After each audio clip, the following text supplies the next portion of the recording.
White House reporters are at it again, trying to break up the greatest love of all time. I know what you're trying to do, Phil. You're trying to drive a wedge between members of the administration, between me and the president. Ooh, you show that, Phil, JD. He can't get between you and your president. JD Vance is going to cling to Donald Trump like he's hugging Erica Kirk. Let's talk about why this emasculation is hurting his 2028 presidential ambitions. I'm Amanda Marcotte. Welcome to Standing Room Only.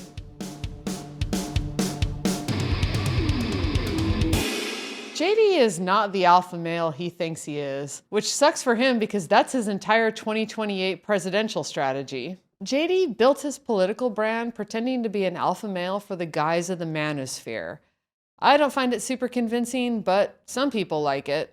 We don't talk enough about the fact that like traditional masculine traits are now actively suppressed from childhood all the way through adulthood. My message to young men is don't allow this broken culture to send you a message that you're a bad person because you're a man. If the Chinese invade us in 10 years, they're going to be beaten back by boys like Ewan who practice fighting the monsters, who become proud men who defend their homes. They're not going to be defended by the soy boys who want to feed the monsters. What is the essence of masculinity? You could answer this in so many different ways, but when I think about me and my guy friends, we really like to tell jokes to one another. Like, we like to laugh. If you think of all the movies that were really popular. Are you saying you're pretty funny? I try to be. Okay, President Trump, who's funnier? Who's funnier? President Trump. All right, there. Unfortunately, that is fair. Point.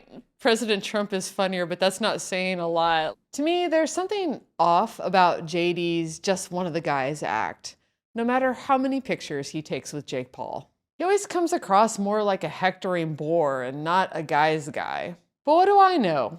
A lot of those manosphere types are wannabe bullies. Clearly, there's an audience there, which is probably why a big part of JD's alpha act involves embarrassing his wife, Usha Vance, on the regular. By the way, honey, the president is gifting us with 4 pairs of shoes. He kind of leans back in his chair and says, you know, you can tell a lot about a man by his shoe size. We won't ask the second lady for comment on that particular topic. We've covered this heavily on Standing Room Only, and I'm sorry to say he's still at it. And I remember when we decided to run for vice president, I said, honey, I really want to have a 4th kid. And she said, well, you can become vice president or you can have a 4th baby. But ladies and gentlemen, I am persuasive because I got both. You know, we were debating having a 4th child, and I said, honey, you know, the new Trump accounts and the increased child tax credit are coming online. We got to take advantage of this stuff. She's going to be pissed at me about that one. That's okay. What a charming tale of a man slowly breaking his wife's will until she's merely a vehicle for his ambitions. So creepy. Picking on his wife may not be enough for JD to wow the troglodytes of the manosphere anymore. Not when he's being such a sub to Trump over the Iran war. So there's no hesitation, given your past statements, with the current operation? Well, I think one big difference, Phil, is that we have a smart president, whereas in the past we've had dumb presidents. And I trust President Trump to get the job done, to do a good job for the American people, and to make sure that the mistakes of the past aren't repeated. Absolutely. Trump is not smart. He can't read a daily briefing, so instead they give him a 2-minute video of bombs going boom, boom. JD is using kindergarten vocabulary. It's probably so Trump can understand him. JD, it's hard to play at being a big boy when you're simpering for your boss like this. As we covered in last week's episode, even a lot of MAGA influencers are skeptical of this war. But JD can't stop sounding like a chode while defending this stupid, stupid war. What did you advise the president initially as he considered his actions in Iran? Do you express any concerns like those you've expressed in the past on the possibility of these extended wars? I hate to disappoint you, but I'm not going to show up here in front of God and everybody else, tell you exactly what I said in that classified room. I think it's important for the President of the United States to be able to talk to his advisors without those advisors running their mouth to the American media. I know what you're trying to do, Phil. You're trying to drive a wedge between members of the administration, between me and the president. What the president said consistently, going back to 2015, and I agreed with him, is that Iran should not have a nuclear weapon. Look, gas prices are up. And we know they're up, and we know that people are hurting because of it, and we're doing everything that we can to ensure that they stay lower. I will say, the president said this, and I certainly agree with it. This is a temporary blip. And I guarantee the President of the United States is not interested in getting us, in the kind of long-term quagmires that we've seen in years past. Choding it up. Chode is just one of my favorite words. I love how that they had that selection of people that they screened to sit behind him, and even there was this dude just being like, Here's the thing. Most political observers know that J.D. Vance does not like this war. He may be licking Trump's boots in public, but behind the scenes, his folks are telling journalists a very different story. Look at this lame story in Politico. Two senior Trump officials say that JD is skeptical and just opposes the war. Or this Washington Post story.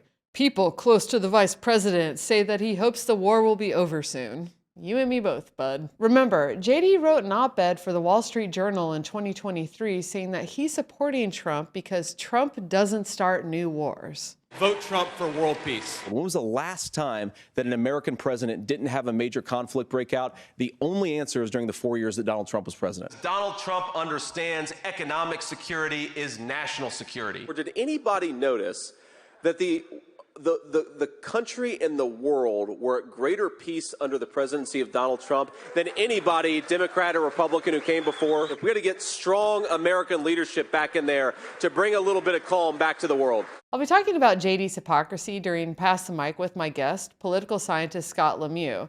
He's been really going after the people behind this war on his blog. JD can play coy, but he really wants to be president. And the war is really messing with him. It's not just that he looks like a two-faced grasping phony.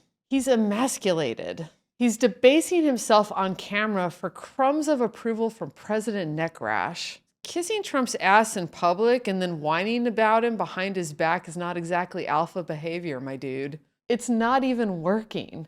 Our guest from last week, Heather Digby Parton, wrote about this at Salon. JD is losing favor and Marco Rubio is the new heir apparent. And it's because Marco is better at telling Trump that he's a super genius for starting this war. All these guys who work for Trump are giant wieners. They clomp around in ugly, oversized shoes just because Trump bought them. And look who they debased themselves for. An aging lame duck covered in bruises and rashes. Look, regular Republican voters can rationalize a lot. But JD's going to need more than them in 2028. He was betting that he could win over some fair-weather voters with his alpha male shtick. I just struggle to see it when he's being such a beta to Trump.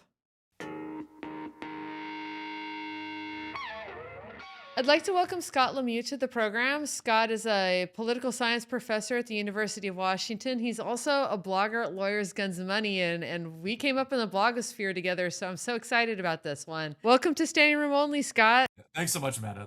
Donald Trump is pitting Marco Rubio and J.D. Vance against each other for his endorsement. And about a month ago, he gave an interview to NBC News where he was asked specifically about if he was going to endorse one or the other. And I just want to show you this clip, and then we can chat about it.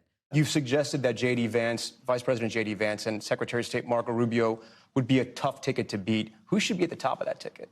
Well, I don't want to get into this. We have 3 years to go. I don't want to, I have two people that are doing a great job. I don't want to have an argument with, I don't want to use the word fight. It wouldn't be a fight. But look, JD is fantastic and Marco is fantastic. How are they both different? doing a How are they great different? job. And I do think this. It's a great question. I think that's your most interesting question. Yeah. But I'm not going to answer it. Yeah. So, I mean, obviously he's enjoying playing them against each other. He's enjoying dangling this over their head and making them wear too big shoes until they get that precious, precious endorsement. But my question to you is, how do you think the Iran war has affected this dynamic between J.D. Vance and Marco Rubio? My guess is that actually there's something to Donald Trump refusing to say who's different, and that my guess is that there's actually less difference between them than is the common media narrative. I think that to some people, J.D. Vance is anti-war and an economic populist, whereas Marco Rubio is just kind of a more standard issue Republican. And I think that to a large degree that gives Vance too much credit. I think one thing to remember is this whole idea that MAGA as anti-war is just one massive scam for like morons. And much of this reputation for being anti-war was just, pro-wanting Russia to take over Ukraine with no conditions. Which is very different, but not actually an anti-war position in any meaningful sense.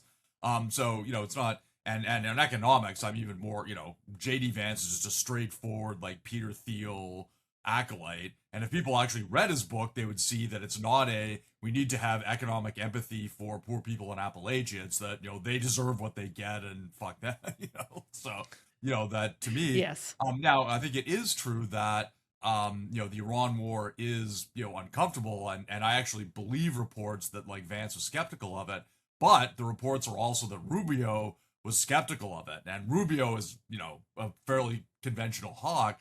I think the issue here is not so much either of them being anti-war as recognizing that this could turn the 2028 Republican nomination into a poison chalice. I think that's, the idea is just that their opposition is not sort of any principled opposition to American interventionism so much as this particular intervention is likely to make oil prices extremely high. And we've seen how inflation affects incumbent governments all over the Western world. So I think that's really more the issue. But my guess is that these alleged policy distinctions between Vance and Rubio are vastly overblown. And nor do I think there would be much of a material difference in a Vance and Rubio presidency. So I think there's a real rivalry there, but I think it's more about sort of personality than it is any kind of major ideological difference. So I agree with you that MAGA and probably your average Republican voter is not anti-war, but there's no doubt that the Trump is a peace president line did appeal to a certain number of swing and independent voters who are at least MAGA curious. And so I think that there is something to the fact that the National Counterterrorism Director, Joe Kent, resigned over the Iran war. Now, he has kind of shady reasons for this. He's espoused anti-Semitic conspiracy theories. He is blaming Israel for the war and saying Trump has no responsibility for it. But I want to show you a clip of J.D. Vance responding to a question about Joe Kent, because I do think it illustrates that it's making him very uncomfortable. Now, you asked about Joe Kent. Now, I know Joe Kent a little bit. I like Joe Kent. You heard the President of the United States say yesterday that he likes Joe Kent too. But it's one thing to have a disagreement of opinion. I know the president very well. He welcomes differences of opinion. He likes it when people express their views about what should happen. He listens to everybody. It's one of the great things I like about him is that whether you're the gardener at Mar-a-Lago or whether you're the Secretary of the State, the president cares about what you think about an issue. He recognizes that everybody has smarts and everybody has wisdom. That said, whatever your view is, when the president of the United States makes a decision, it's your job to help make that decision as effective and successful as possible. So I love that he makes sure that he's lying by saying that Trump listens to other people. Yeah, it's like Armando Iannucci dialogue. But seriously, he's been trying to make it known that he doesn't like this war because, as you said, I think it's more about 2028 than it is about some kind of moral stance against war. But still, what do you make of him reacting like this to somebody who actually disagrees with the war and acted on that disagreement? One distinctive thing about Vance is that he's very well connected among sort of young groypers, and who, Washington State's own Joe Kent, of course, who's was defeated by Marie Gluesenkamp-Perez. For people who don't know, was the reason that we have a Democratic representative in Southern Washington.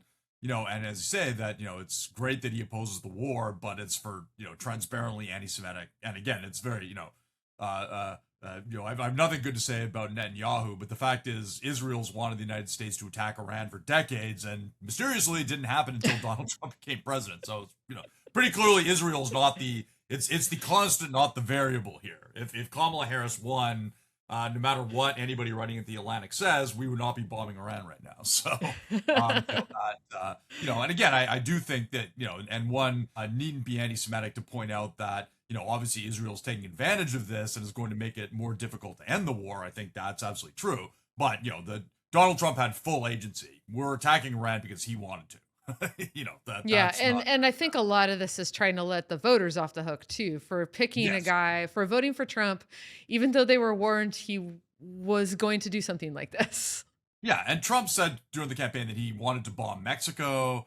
And again, his critique of the Iraq War was that it was not, rapacious and not brutal enough. It Yeah. was not, And we didn't we steal should their never oil. use the, I mean, it's just, it's again that there's so much, and again, it's one thing for Republican voters, it's another thing for sort of credulous, people on the left to sort of promote this narrative was particularly embarrassing. But I do think that there is that wing of the party, people like Kent who are do have a certain, sincere, anti-war, but again, connected to sort of all of this, these anti-Semitic tropes, sort of, so in this case, reaching the right conclusion for the wrong reasons, but we have seen a genuine rift, that there are, people like Tucker Carlson and Megyn Kelly and some of these media figures, again, for some of the same bad reasons who oppose the war. Again, how much this will matter in the long term, I don't really know. The one thing about Tucker is that whatever disagreements he has, he will come around to supporting the Republican candidate.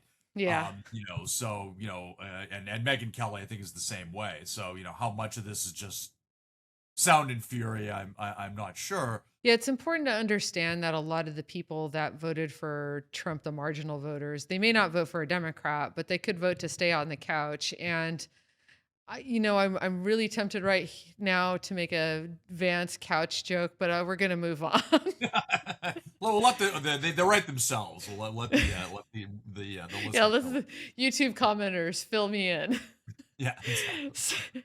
So, you covered a lot of this, but I do want to show you one last clip because it is Joe Kent on Megyn Kelly's show. And they were also talking about Tulsi Gabbard, who's the director of national intelligence. Just like JD, she was opposed to a war with Iran and now she's defending it. And it kind of speaks to what you're saying, which is you would think that somebody who quit his job over the Iran war would be a little bit saltier about the people who did not follow in his footsteps, but let's just go ahead and see what he actually said when he was asked about it. Do you think they've been put in a tough spot by all this? Yes. They've been put in a tough spot. And I know that I put them in a tough spot. And again, that's why I wanted to give them a heads up and say, hey, I'm resigning. I do plan on making it public. I want to attempt to reach President Trump from the outside to let him know that he still has options and he can, there is a pathway for him to get us off of this trajectory. And also just to thank them for the opportunity to serve once again. But yeah, they're in a hard spot. I mean, they're doing everything I think they can. So Vance or his people have been leaking stories to the press saying that he wants the war to be over soon. So I think that's one more piece of context I want to offer before I ask for your reaction. Like, he's being awfully nice to Tulsi Gabbard and JD Vance about this. How does that make you feel?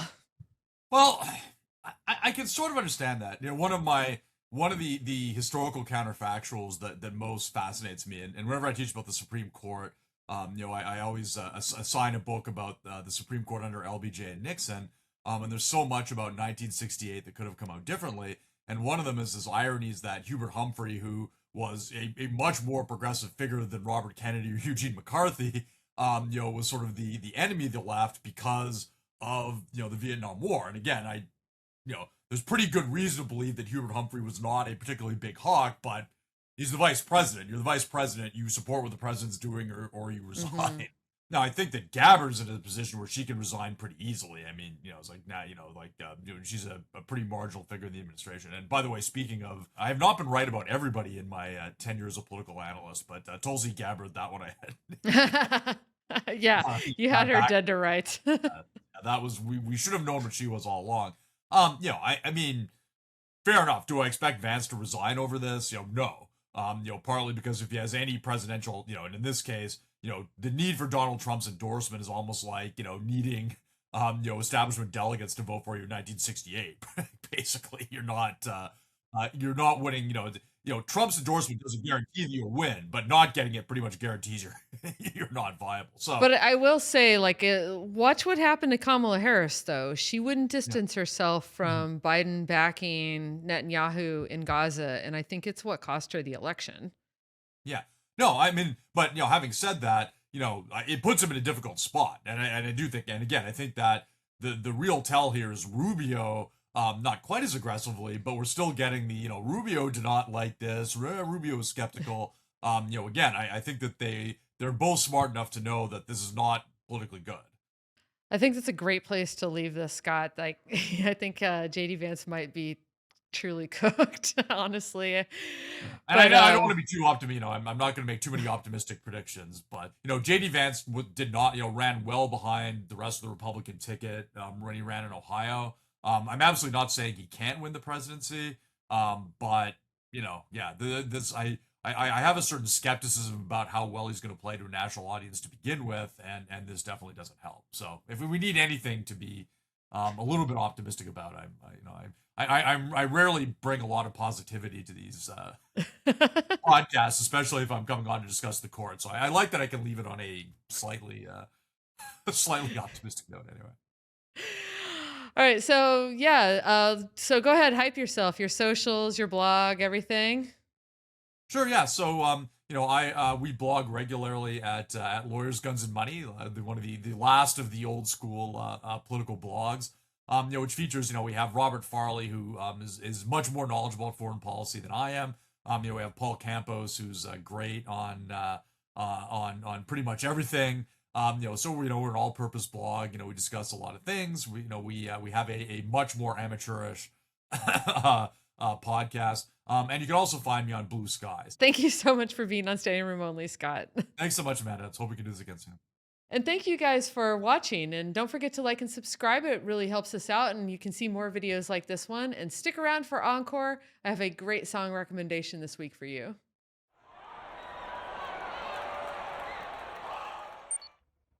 Hey folks, coming to you from Latchkey Records in Philadelphia. That's my partner's record store. We're just winding down after an insane record release party for BTS's new album. Apparently it's their first record in 4 years. They did mandatory military service in South Korea, and they are back, and the fans are so excited. It was packed in here all the way through the store. People were on the street, they were partying. It was a great time.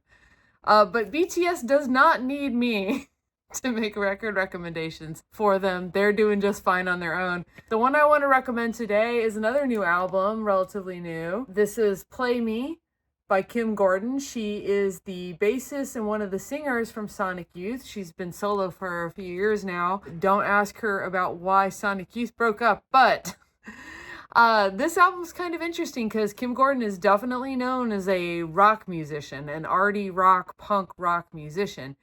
And while there is a lot of that on this album, there's also some songs that I would say sound more like trip hop, like Portishead. There are songs that are just straight up trap, like hip hop songs. But somehow it all works and it really comes together. There's a lot of noisy rock and roll sounds. And of that category, I do want to recommend the song Not Today on the Play Me album. It is definitely that kind of hard rock guitar sound that she's so good at. It's her kind of dreamy vocals that she lays over this noisy guitar. It's got a little bit of that old Sonic Youth sound, but it's super updated. Very impressive for somebody who's been a musician since the early 80s, doing something so unique, so cool, so artistic. So yeah, Kim Gordon. The album is called Play Me, and the song is Not Today. And also check out BTS's new album. It was a blast. If you want more Standing Room Only episodes, please click the subscribe button below. Standing Room Only started as a newsletter, and it's free to read. Click the link to subscribe. I love tips. These political battles are playing out in your communities, your towns, your neighborhoods, your schools. If you have a story, please drop me a line or leave it in comments.